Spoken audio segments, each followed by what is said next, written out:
बाबा साहेब ने लड़ाई नहीं लड़ी थी? काय की लड़ाई लड़ी थी? छोटे जातियों को ऊपर लाने के लिए। कौन छोटे जाति? समान। उसके बाद 1947 के बाद SC/ST की बात की जा रही है। कहे कि भारत के संविधान हम नहीं मानते, भारत में रहते हैं लेकिन बाबा साहेब अंबेडकर को नहीं मानते जिनको पूरा हिंदुस्तान मानता है। बाबा साहेब भीमराव अंबेडकर एक ऐसे शख्स जिन्होंने छोटी जाति के प्रति जो हिंसक व्यवहार था उनके प्रति उन्होंने एक लड़ाई लड़ी, एक मुहिम को आगे, कई ऐसे प्रथा थे जो हिंदुस्तान में लागू थी उन सबको पीछे धकेलने की कोशिश की और वो एक संविधान निर्माता बने जिसके लिए फादर ऑफ कॉन्स्टिट्यूशन उनको कहा जाता है। लेकिन आज हम एक ऐसे शख्स से मिल रहे हैं जिनका कहना है कि हम बाबा साहेब भीमराव अंबेडकर को नहीं मानते, हम उनके संविधान को नहीं मानते और जो उनको मानते हैं हम उनको कुछ नहीं मानते। मतलब सीधे तौर पे कहा जाए तो जो अपने आप को बहुत कुछ समझते हैं उनको ये कुछ नहीं समझते हैं। चलिए, नमस्कार, मैं नेहा द्विवेदी और आप देख रहे हैं न्यू इंडिया न्यूज नेटवर्क। मैं नेहा द्विवेदी आपके साथ। आज मैं राष्ट्र सवर्ण परिषद के ऑफिस में मौजूद हूं जो कि दिल्ली के करावल नगर में है। आज यहाँ आने का उद्देश्य है ये कि 13 साल से, लगभग 13 साल से ये संगठन सवर्ण समाज के लिए, जाट के लिए और तमाम ऐसे लोगों के लिए जो ST/SC द्वारा एक्ट द्वारा पीड़ित हैं, जिनको झूठे केसों में फंसाया जाता है, उसके लिए ये संगठन लड़ता आया है जिस पे तमाम इल्जाम भी लगाए जाते हैं। कई तरह तो पीछे धकेलने की कोशिश भी की जाती है जो कि इस वक्त सत्ताधारी पार्टियां हैं।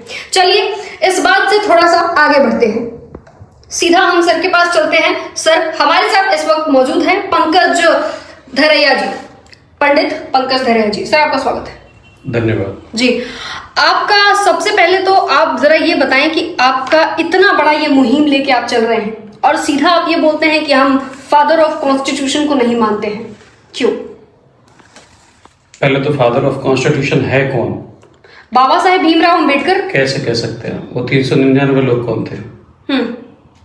वो जितने सारे लोग थे जिनका बलिदान था, जिन्होंने BN राव कौन थे, जिन्होंने 243 अनुच्छेद दिए, कौन थे वो? जी बताएं। केवल और केवल राजनीति के लिए एक व्यक्ति को संविधान का निर्माता बना देना कहाँ तक ठीक है? केवल राजनीति के लिए क्यों? बाबा साहेब ने लड़ाई नहीं लड़ी थी? काय की लड़ाई लड़ी थी? छोटे जातियों को ऊपर लाने के लिए। कौन छोटी जाति? समानताओं को बढ़ावा देने के लिए। कौन छोटी जाति? कोई छोटी जाति नहीं थी। ST/SC दलित। हमारे यहाँ कोई ST/ST थी ही नहीं 1947 से पूर्व। ये तो आपको जानकारी होगी। तो अंग्रेजों ने 1935 में इस चीज को लाया और उन्होंने जिसको बांटने के लिए SC/ST का गठन किया गया। उसके बाद 1947 के बाद SC/ST की बात की जाने लगी। ये केवल और केवल एक राजनीति थी। किसी को कानून मंत्री बनना था, किसी को प्रधानमंत्री, जो आज भी तमाम लोग इस लड़ाई में पीछे नहीं है। तमाम नेता आगे हैं जी। और तमाम लोग अपने अपने हथकंडे अपना, अगर कोई मुख्यमंत्री बनना चाहता है तो कोई प्रधानमंत्री। सीधी बात है कि केवल राजनीतिक फायदे के लिए एवं एक कुर्सी पाने के लिए ये हथकंडे हमेशा सदैव से कोई ना कोई अपनाता रहा। उसी की ये देन थी कि नेहरू और गांधी की, मैं नहीं कह सकता, मेरा किसी से कोई मतलब नहीं है, लेकिन उन्हीं की दया और देन थी कि केवल एक व्यक्ति को 399 लोगों को उपेक्षित करके संविधान का निर्माता बना दिया गया। आप कह रहे हैं कि जो बाबा साहेब भीमराव अंबेडकर है, फिर अंबेडकर है कौन? अंबेडकर जी, अंबेडकर ब्राह्मण का दिया गया। तो इतिहास को कैसे झुटला सकते हैं जी? आपने कहा ना कि अभी देखिए यहाँ पे लिखा है दलित, OBC, माइनॉरिटीज एवं आदिवासी संगठनों का परिसंघ, जो एक बाबा साहेब अंबेडकर ऐसा कुछ नहीं है। ये तो अपनी चेष्टा में तमाम संगठन बना के घूम रहे हैं। ये तो मैंने 22 प्रतिज्ञा निकालने के लिए कि मैं लोगों को बता सकूं, ये इसलिए प्रिंट निकाला गया। बाबा साहब ने नहीं बनवाया। उनका नाम था Ramji Sakpal, is not a Ambedkar. Ambedkar एक पुण्य नाम है जो कि ब्राह्मणों का दिया गया है और ये महाराष्ट्र से शुरू होता है। अम्बेडकर तो एक ब्राह्मण गुरु थे इनके, महादेव अम्बेडकर। उन्होंने एक शिष्य के रूप में कि ये अच्छा मेरा शिष्य है और मैं ऐसे ही आशीर्वाद देता हूँ अम्बेडकर के नाम का, इसलिए इनका नाम रामजी सतपाल अम्बेडकर रहा और बाबा साहब उपाधि इन्होंने स्वयं ले ली थी। तो सर, आप इनके खिलाफ क्यों जा रहे हैं? जैसे कि आप भारत में रहते हैं तो भारत का कानून तो यही कहता है ना कि आप भारत में हैं तो भारत की माननी पड़ेगी, कॉन्स्टिट्यूशन का मानना पड़ेगा, आपको संविधान मानना पड़ेगा। कौन क्यों नहीं मान रहा संविधान को? संविधान को ही तो मान रहा है। किसके संविधान को मान रहे अम्बेडकर को हैं? इसलिए नहीं मानते क्योंकि वो हमारे समाज को, हमारे धर्म को, हमारे हिंदू देवी देवताओं को नहीं मानते। देखिए ये बाईस प्रतिज्ञा, मैं ब्रह्मा विष्णु महेश को कभी नहीं मानूंगा। हम तो संविधान को पूर्ण रूप से मानते हैं क्योंकि BL राव द्वारा निर्मित है संविधान। अम्बेडकर का है ही नहीं संविधान। अगर बात की जाए तो अम्बेडकर आप जो लोग बोलते हैं, रामजी सतपाल का नहीं है संविधान। 299 लोगों का योगदान है। प्रथम दृष्टया अगर देखा जाए तो BL राव का महत्वपूर्ण योगदान है जी। और मैं ब्रह्मा विष्णु को नहीं मानूंगा, महेश को नहीं मानूंगा, राम कृष्ण को ईश्वर नहीं मानूंगा, पूजा नहीं करूंगा, गौरी गणपति आदि हिंदू धर्म देवी देवताओं को नहीं मानूंगा। ईश्वर ने अवतार लिया, मेरा कोई विश्वास नहीं। जब कोई मेरे भगवान को ही नहीं मानता, मैं भी उसको मानूंगा। और इसके लिए मुझे संविधान 1921 तक आदेश देता है कि मैं अपने धर्म को मानूं, और जिस व्यक्ति को मुझे नहीं मानना, प्रधानमंत्री हो, राष्ट्रपति हो, मैं उसको नहीं मान सकता। मेरी इच्छा है जी। नहीं पसंद मुझे, वो नहीं पसंद, बिल्कुल पसंद नहीं। ठीक है। जो व्यक्ति मेरे प्रभु को, मेरे आराध्य को मानने से इनकार करता हूँ, मैं क्यों उसे मानूंगा? मुझे क्या उसके नाम की वोट बैंक चाहिए? मुझे क्या उसके नाम से वोट चाहिए? नहीं मिलता, वो कभी ना मिले। पहले मेरा भगवान, तब बाद में उसकी शुरुआत होती है समाज की।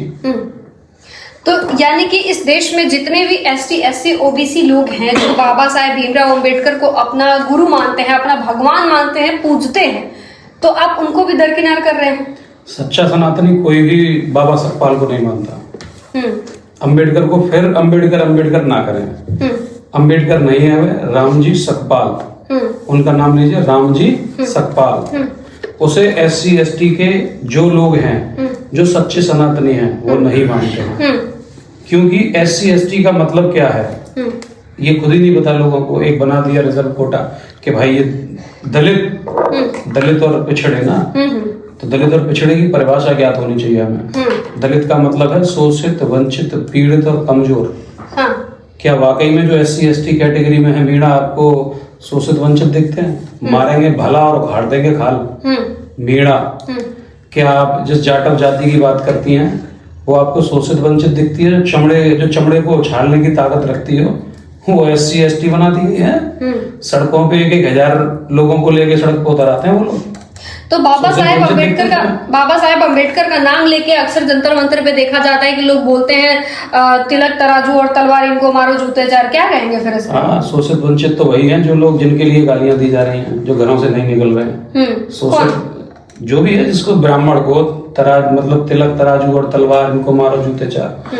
अगर ये शोषित वंचित नहीं है तो ये घर से बाहर निकल गए होते जूता लेके, और तिलक तराजू और तलवार मारने वालों के ये उल्टे जूते चार मार रहे होते, है ना। तो शोषित वंचित असली तो ये लोग हैं जो चुपचाप बैठे हुए हैं। शोषित वंचित वो दिख रहे हैं जो आपको हजारों की संख्या में रैलियां निकाल रहे हैं, सड़कों को उत्पात कर देते हैं, टायर जला देते हैं, बस जला देते हैं, पुलिस वालों को पीट देते हैं। वो आपको शोषित वंचित दिखते हैं? लठ निकाल देते हैं, बात बात पे झूठे फर्जी मुकदमे लिखाने कोतवाली पहुंच जाते हैं, ये आपको शोषित वंचित दिखते हैं? नहीं, ये तो खुद कहते हैं ना। कौन कहते हैं? जितने भी OBC ST SC लोग हैं कहते हैं कि भारत में, यानी कि जो भी भारत में व्यवस्था होती है हमें उसमें दबाया जाता है। कौन OBC? जितने OBC भी कौन? क्षत्रिय समाज, जिस क्षत्रियो को तोड़ दिया गया। सबसे पहले इस देश को तोड़ने की प्रोग्रामिंग की गई। इनको हटाओ, किनारे करो, इनको हटा दिया गया। अब जाट अपनी लड़ाई नहीं लड़ पा रहा। आपने सुना होगा हस्तपुर अलीगढ़ में 26 मुकदमे फर्जी SC ST है। आज भी मैंने RTI लगवाई है। पूरे उत्तर प्रदेश में 2023 में 32,000 मुकदमों में से सबसे ज्यादा संख्या में यादव जाट गुजरों पे हैं। ब्राह्मण ठाकुर तो बाद में है। जब तक ये टूटेंगे नहीं तो लड़ेंगे कैसे? एकजुट होकर लड़ना जाए। सर, सबसे बड़ी बात ये है कि आप इतना बड़ा मुहिम लेके चल रहे हैं।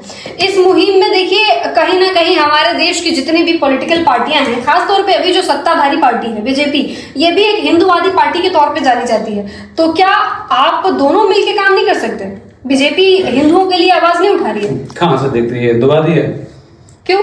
ये हिंदुवादी है, हिंदू विरोधी पार्टी है। क्यों? राम मंदिर बनवा दिया 12 साल से जो टिका हुआ था। क्यों? सुप्रीम कोर्ट के खिलाफ जाके बनवाया क्या? सुप्रीम कोर्ट के आदेश के बाद और इन्होंने नहीं बनवाया, ये देश की जनता ने बनवाया। देश की जनता ने चंदा दिया 400 करोड़ रुपए भीख में।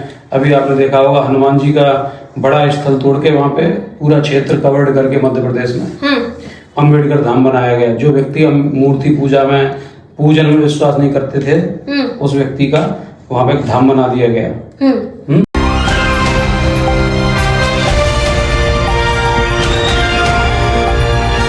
दिल्ली, हरियाणा, उत्तर प्रदेश, राजस्थान की हर खबर के साथ देखते रहिए न्यू इंडिया न्यूज नेटवर्क।